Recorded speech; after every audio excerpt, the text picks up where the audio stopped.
Good afternoon students. વેપારી બેંકના મુખ્ય કાર્યો આપણે લાસ્ટ લેક્ચરમાં જોઈ ગયા. હવે આપણે એ જ ક્વેશ્ચનમાં આગળનો ટોપિક આવે છે કે વેપારી બેંકના ગૌણ કાર્યો જણાવો. જો આપણે શરૂઆતમાં જોઈ ગયા હતા મુખ્ય કાર્ય કોને કહેવાય અને ગૌણ કાર્ય કોને કહેવાય. મુખ્ય કાર્ય બને કહેવામાં આવે છે કે જે કાર્ય દરેકે કમ્પલસરી કરવાના જ હોય. દરેક બેંકે કમ્પલસરી જે કાર્યો કરવા જ પડે એને કહેવામાં આવે છે મુખ્ય કાર્ય. અને ગૌણ કાર્ય એટલે શું? તો કે કદાચ કોઈ બેંક એ કાર્ય ન કરે અથવા તો એ લિસ્ટમાંનું એકાદ કામ ન કરે તો કોઈ કંઈ કહી ન શકે. કે કોઈ બેંક છે એની એક બ્રાન્ચ છે, હવે એની સબ બ્રાન્ચ રાજકોટની અંદર 4-5 છે તો એમ કહી શકે કે આ કાર્ય એક જ બેંકમાં થશે, મેઈન બ્રાન્ચમાં, સબ બ્રાન્ચમાં નહીં થાય. તો તમે કંઈ ના ન પાડી શકો, કારણ કે એનું ગૌણ કાર્ય છે. જેમ કે રાજકોટ નાગરિક સહકારી બેંક, વિદ્યાર્થી મિત્રો, મેઈન બ્રાન્ચ છે જે જુબેલી ચોકમાં આવે છે. હવે તમારે ગોલ્ડ લોન લેવી હોય તો તમને એમ કહે છે કે તમે ભક્તિનગર બ્રાન્ચમાં જાઓ. ત્યાં તમે એમ ન કહી શકો કે સર અમને તો આ બ્રાન્ચ નજીક પડે છે, અમારે ગોલ્ડ અહીંયા જ મૂકવું છે. તો ઈઝીલી કહી શકે કે સરજી ના નથી, પણ ગોલ્ડ લોન અમે ભક્તિનગર બ્રાન્ચમાંથી જ પ્રોવાઈડ કરીએ છીએ. તો તમારે અહીંયા જ જવું પડે. કેવું કાર્ય થયું? ગૌણ કાર્ય. હા, તમને એમ કહીશ કે હા હપ્તો ભરવા અહીંયા આવજો, ના નથી, કારણ કે એનું મુખ્ય કાર્ય છે. રેડી?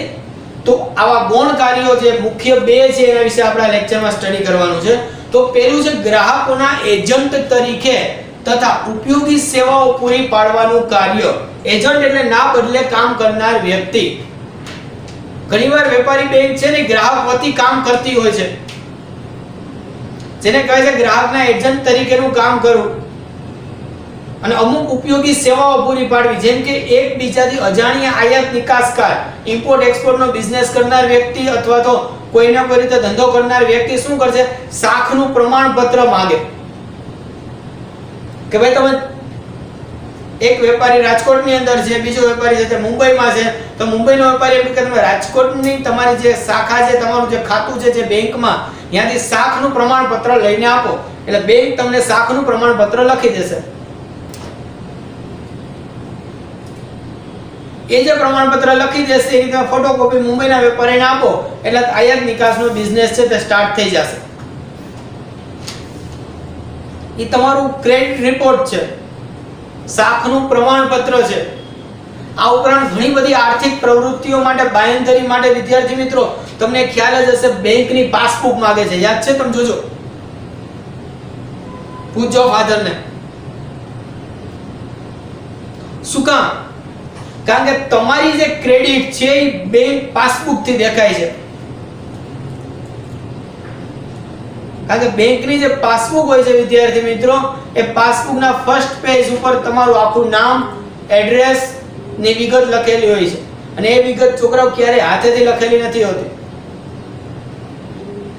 સમજાણું? એ વિગત પ્રિન્ટેડ હોય છે કે એમાં તમે કઈ છેડછાડ કરી શકો નહીં. એટલા માટે તમારી ક્રેડિટ થઈ. એટલે ઘણી બધી જગ્યાએ તમે જાઓ, અમુક ડોક્યુમેન્ટ્સ ની અંદર અમુક જગ્યાએ લોન લેવાની હોય, અમુક જગ્યાએ તમારા આધાર કાર્ડ, પાન કાર્ડ ની ડિટેલ દેવાની હોય, એ બધી જગ્યાએ તમને એમ કહે છે કે બેંક પાસબુક લઈ આવજો ભાઈ. માગશે વેપારીઓ માટે તો ખાસ. શું કામ ને? કારણ કે ઓથોરાઇઝ છે એટલા માટે. અને બધી બેંક કાઢી દે છે, કઈ ના નથી પાડતી, કારણ કે એનું ગૌણ કાર્ય છે. વાત સાચી. આ ઉપરાંત તમે કોઈ બિઝનેસ કરતા હોય તો તમારે ટેક્સ પે કરવાનું હોય, કરવેરા ભરવાના હોય, તો કરવેરાનું ચલણ પણ બેંક દ્વારા જનરેટ કરી અને ડાયરેક્ટ તમે તમારા ખાતામાંથી ટેક્સ છે તે પે કરી શકો છો. તમારા અકાઉન્ટ્સને લિંક અપ કરી દીધું હોય ને જે ટેક્સ ભરવાનો થાય તમે ઓનલાઈન ટેક્સ છે તે પે કરી શકો છો વિદ્યાર્થી મિત્રો. બેંક એ સુવિધા આપે છે તમને. બીજું, ઘણી બધી કિંમતી વસ્તુઓ આપણી પાસે હોય છે. ગોલ્ડ, અમુક ઓર્નામેન્ટ્સ, બીજા અમુક ડોક્યુમેન્ટ્સ, દસ્તાવેજ, ફાઇલ. છોકરા આ બધું છે ને અત્યારના જમાનાની વાત છે કે ઘરે સાચવવું બહુ અઘરું છે. તો બેંક શું કરશે? તમને એક સેફ ડિપોઝિટ વોલેટની સુવિધા આપશે, જેને લોકરની સુવિધા કહેવાય છે. એનું ભાડું હોય, જેવડું લોકર એવડું ભાડું. જેવડું લોકર એવું ભાડું. એક ભાડું વસૂલ કરશે તમારી પાસેથી. એ લોકરની ચાવી તમારી પાસે જ હોય. તમે એ લોકરની અંદર તમારા ઓર્નામેન્ટ્સ, ડોક્યુમેન્ટ્સ, આ બધી વસ્તુ તમે એમાં સાચવીને રાખી શકો છો. ઘરે રિસ્પેક્ટ રહે, બેંક સેફ છે, અહીંયા કોઈ પ્રોબ્લેમ રહે નહીં. તો આ પણ સુવિધા આપે છે. પણ જો મેં તમને કીધું એમ બધી બેંક નો આપી શકતી હોય અને બધી બ્રાન્ચ નો આપી શકતી હોય, સમજી લેજો. એટલે એને કેવું કાર્ય કહેવાય? ગૌણ કાર્ય તરીકે ઓળખવામાં આવે છે. અને લોકરનું છે તે ભાડું પણ વસૂલ કરવામાં આવે છે. ડિપેન્ડ્સ ઓન પ્રાઇવેટ બેંક હોય તો અલગ ભાડું હોય, ગવર્નમેન્ટ બેંક હોય તો અલગ ભાડું હોય. તમારું લોકર નાનું છે, મોટું છે, એના ઉપર એનું ભાડું છે તે વસૂલ કરવામાં આવે છે. આ ઉપરાંત નાના કદનું ધિરાણ, માઇક્રો ફાઇનાન્સ જેને કહેવામાં આવે છે, બેંક દ્વારા આપવામાં આવે છે. ઘણી બધી નાની નાની લોન હોય, પર્સનલ લોન હોય, એગ્રીકલ્ચર લોન હોય, મુદ્રા ફાઇનાન્સ છે, પ્રાઇવેટ ફાઇનાન્સ બીજું છે. ઘણી બધી પ્રકારની લોન સરકાર વારંવાર બહાર પાડતી હોય છે. તો એ નાની નાની લોન પણ બેંક આપતી હોય છે. અમુક ફાઇનાન્સ પેઢીઓ આપતી હોય છે. જેમ કે તમે જો મોબાઈલ લેવા જાવ છો તો લેપટોપ, મોબાઈલ મળે છે, ઇલેક્ટ્રોનિક આઇટમ 50,000 લાખ રૂપિયા લઈ બધું માઇક્રો ફાઇનાન્સમાં આવે. તમે બજાજ ફાઇનાન્સમાં લોન લ્યો છો, બધું ફાઇનાન્સમાં લોન લ્યો છો, હોમ ક્રેડિટની અંદર લોન લ્યો છો. આ બધી બેંક જ છે. જેનું શું છે? ગૌણ કાર્ય છે. શું છે? ગૌણ કાર્ય. જે તમને 50,000 લાખ, 1.5 લાખ રૂપિયા સુધીની લોન આપે છે. માઇક્રો ફાઇનાન્સ લોન, નાના કદનું ધિરાણ બેંક આપે છે. આ ઉપરાંત બેંક છે તે ડ્રાફ્ટની સુવિધા આપે છે, પે ઓર્ડરની સુવિધા આપે છે. આવી ઘણી બધી સુવિધાઓ છે તે બેંક પ્રોવાઈડ કરતી હોય છે. માટે ગ્રાહકના એજન્ટ તરીકેનું કામ કરે છે. હવે તો લાઇટ બિલ આપણે ઓનલાઈન ભરી શકીએ છીએ બેંક થ્રુ. ગેસ કનેક્શન છે તો એ આપણે એનું બિલ આવે ઓનલાઈન ભરી શકીએ છીએ. આ ઉપરાંત કોઈ લવાજમ છે એ પણ આપણે ઓનલાઈન ભરી શકીએ છીએ. ઘણું ખરું આપણે ઓનલાઈન કરી શકીએ છીએ.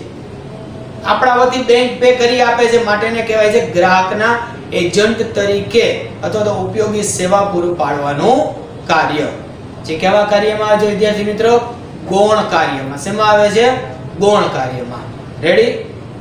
બીજું ગૌણ કાર્ય છે છોકરા બદલાતા સમયની સાથે આધુનિક સેવાઓ પૂરી પાડવી. જો અત્યારનો સમય ફાસ્ટ ચેન્જિંગ સમય છે. 5 વર્ષ પહેલાનું બેન્કિંગ સેક્ટર જો, રાઈટ નાઉ બેન્કિંગ સેક્ટર જો, છોકરાઓ તમને નવીન લાગશે. બેન્કિંગ સેક્ટરની અંદર ધરખમ ફેરફારો થાય છે. બેન્કિંગ સેક્ટરમાં વાઇલ્ડલી ચેન્જ આવે છે. અત્યારની લેટેસ્ટ કન્ફિગ્યુરેશન તમે જોવો તો છોકરાઓ ક્યારેક તમારે વિચારવું પડે કે બેંકે જવું જ શું કામ? સમજો બેંકે જવું જ શું કામ એટલે હકીકત છે છોકરાઓ. અમુક બેંકમાં તો જેમ કે આઈડીબીઆઈ ની વાત કરું, સમજી લેજો, પાસબુક જ નથી દેતા. બોલ, કાં તો ઓનલાઈન પાસબુક ન કહો કે સાહેબ પાસબુક પ્રિન્ટ કરાવવા જવાનું. ઓનલાઈન પાસબુક જ નહીં. તમારે જોઈએ ત્યારે પેજ પ્રિન્ટ કાઢી લેવાનું એટલે પાસબુક પૂરું થઈ ગયું, ઓથોરાઇઝ. પૈસા ભરવા છે તો એટીએમ મશીન આવી ગયું છે. હવે તેમાં ઈ કોર્નર્સ આવી ગયા છે બધા, કે અમે એક સાથે પૈસા ભરવાનું મશીન, પૈસા ઉપાડવાનું મશીન, પાસબુક પ્રિન્ટિંગનું મશીન, બધા મશીન એક સાથે. બેંકની અંદર જવાની જરૂર જ નથી. રાત્રે 12 વાગે વિચાર આવ્યો પૈસા ભરવા છે, ભરી આવો એની ટાઈમ. તો સમજો આ બદલાતા સમયની સુવિધા છે. લોન લેવી હોય તો અત્યારે ફોન કરો તો એજન્ટ ઘરે આવીને ડોક્યુમેન્ટ્સ લઈ જાય છે, બધી ડિટેલ્સ ઘર બેઠા એ લોકો લઈ જાય છે. તો છોકરો બેન્કિંગ ક્ષેત્રમાં સતત નવીનીકરણ થાય છે. સતત નવીનીકરણ. પ્રાઇવેટ બેંક તો વધારે નવીનીકરણ તરફ આગળ વધે. ચેક વગર પેલા તો સિસ્ટમ માટે ચેક જરૂરી હતો, હજી જરૂરી છે એવું નથી. તો ગૌણ કાર્ય છે, ધ્યાન રાખજો. બધા અપ્લાયેબલ ના હોય. ચેક વગર એક ખાતામાંથી બીજા ખાતામાં મિનિટોમાં પૈસા ટ્રાન્સફર થઈ જાય છે. એનઈએફટી અને આરટીજીએસ. તમે સમજી શકો છો કે એનઈએફટી ની મદદથી પૈસા ટ્રાન્સફર છે, તમે ઇલેક્ટ્રિક ટ્રાન્સફર ઈઝીલી કરી શકો છો. આરટીજીએસ છે તો રિયલ ટાઈમ તમે જે તે તમારા ફંડ છે કાઈ પણ હોય એ ટ્રાન્સફર કરી શકો છો. હવે એમાં બધું શું આવી ગયું છે ખબર છે? NEFT, RTGS, core banking. જે અત્યારનું 2019 નું લેટેસ્ટ કહી શકાય. તો 2020 ચાલે છે. 19 થી એની શરૂઆત વધારે થઈ કે core banking, centralise online system આખી. કે તમારું ખાતું મેઇન બ્રાન્ચમાં હોય. હવે રાજકોટ સિટીમાં રહ્યો છો તો એ બેંકની માનો કે 10 બ્રાન્ચ છે તો 10 માંથી કોઈ પણ બ્રાન્ચમાં તમે પૈસા ભરવા જઈ શકો. પહેલા એવું થતું તમારું ખાતું જે બ્રાન્ચમાં હોય ત્યાં પૈસા ભરવાના. તમે સેન્ટ્રલાઇઝ સિસ્ટમ થઈ ગઈ છે. ગમે ત્યાંથી ખાતું તમે ઓપરેટ કરી શકો છો. માનો તમે રાજકોટમાંથી કાયમ માટે અમદાવાદ રહેવા વયા ગયા, એસબીઆઈ બેંકમાં ખાતું હતું, ત્યાં જઈને એસબીઆઈ બેંકમાં નજીકની બ્રાન્ચમાં જઈને એમ કહ્યું કે આ ખાતું ટ્રાન્સફર કરવાનું છે, ખાતા નંબર એ જ રહે, ખાલી સરનામું ફરે, પૂરું થઈ ગયું. Core banking. પહેલા તેવું હતું જૂનું ખાતું બંધ કરાવો, નવું ખાતું ખોલાવો, there are so many problem. એવું કાંઈ નહીં. કોર બેન્કિંગ ઇઝીલી અવેલેબલ છે બધી વસ્તુ. અને એના કરતા લેટેસ્ટ તમે જો કે મોબાઈલ બેન્કિંગ આવી ગયું છે. હવે તો દરેકે દરેક બેંકની એપ્લિકેશન આવી ગઈ. દરેકે દરેક બેંકની શું આવી ગઈ? એપ્લિકેશન આવી ગઈ. સમજો કે તમે લોકો ઈઝીલી છે તે એપ્લિકેશનમાં છે તમને આઈડી પાસવર્ડ આપી દીધા, ઘર બેઠા ઓપરેટ કરો બેંક આખી. તો મોબાઈલ બેન્કિંગ સિસ્ટમ થઈ ગઈ છે. અને એ મોબાઈલ બેન્કિંગની મદદથી તમને ખ્યાલ છે વિદ્યાર્થી મિત્રો, તમે વસ્તુઓની ખરીદી કરી શકો છો, મૂવીની ટિકિટ બુક કરી શકો છો, કોઈ જગ્યાએ ઓનલાઈન પેમેન્ટ કરવા હોય તો પેમેન્ટ કરી શકો છો. બધી જ વસ્તુ તમે એક જગ્યાએથી કરી શકો છો. કોના મદદથી? બેંકની મદદથી. અને એમાં હવે તો લેટેસ્ટ ફીચર આવી ગયા છે. બેંક છે તમે ડીમેટ ખાતું રાખે છે. ડીમેટ ખાતું એટલે શું? તો છોકરાઓ તમે લોકો શેર બજારનું નામ સાંભળેલું હશે. શેર બજારની અંદર બધી કંપનીઓના શેરની લેવેચ થતી હોય છે. આ શેરની લેવેચ તમે ત્યારે જ કરી શકો છો તમારું ડીમેટ એકાઉન્ટ હોય તો. હવે તમારા શેર, ડિબેન્ચર, બોન્ડ, જામીનગીરી જે કંઈ પણ તમે ખરીદો ને એ તમારા ડીમેટ ખાતામાં જમા થાય. શેમાં જમા થશે? તમારા ડીમેટ એકાઉન્ટમાં જમા થશે. સમજો. તો બેંક તમને ફ્રી કોસ્ટ, મફતમાં ડીમેટ ખાતું ખોલી આપે છે. જુઓ, અમુક બેંકો મિનિમમ ચાર્જીસ લે છે, પણ તમે જો ડીમેટ ખાતાની જે સુવિધા છે એ પણ હવે બેંક આપે છે. આટલી આધુનિક બેંક થઈ ગઈ છે. અને છોકરાઓ કોમ્પિટિશનમાં રહેવા માટે દરેક બેંકે આવું આધુનિક વલણ વાપરવું જ પડે. નહીંતર શું થશે ખબર છે કે આ સમયમાં કોઈ બેંક ટકી ન શકે. અત્યારે શું છે કે ગમે તે ખાતેદાર ચાલુ ખાતું ખોલાવે કે બચત ખાતું ખોલાવે એ સુવિધા પહેલા માંગશે. તમારે સુવિધા છે, બીજું કાંઈ નહીં. એ સુવિધા એટલે શું? તો કે ગૌણ કાર્ય. એ સુવિધા એટલે શું? તો કે ભાઈ ગૌણ કાર્ય. કે તમે ફોન કરો મારે ખાતું ખોલાવવું છે, ઘરે આવીને ખાતું ખોલી, ઓફિસે આવીને ખાતું ખોલી જાય. જાહેરાત માંગતા હશો તમે. તમારે બેંકે ખાતું ખોલવા જવાની જરૂર નથી. શું છે? સુવિધા છે. તો વિદ્યાર્થી મિત્રો, આને વેપારી બેંકના ગૌણ કાર્ય કહેવાય. ઘણા બધા ગૌણ કાર્ય છે. મેઇન બે કાર્ય એની અંદરની ડિટેલમાં બધા પોઈન્ટ્સ આવે જે આપણે જોયા કે આ બધા જ કાર્યો છે તે દરેકે દરેક વેપારી બેંક જનરલી કરતી જોવા મળે છે. તો પહેલો ક્વેશ્ચન જે જોયો તો વેપારી બેંકના મુખ્ય કાર્યો. ત્યાર પછીનો ક્વેશ્ચન આપણે કયો જોયો? વેપારી બેંકના ગૌણ કાર્યો. રેડી? આ બે ક્વેશ્ચન તમારે ટેક્સ્ટ બુક માંથી જ જેમ છે પ્રમાણે છે તે રાઇટ ડાઉન કરવાના છે. એક વખત તમે મુખ્ય કાર્ય કરેલા છે, વન સેકન્ડ ફરીથી લખવાના છે. શું છે હોમવર્ક?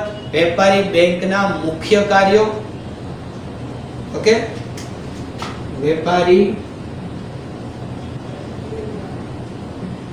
બેંકના મુખ્ય કાર્યો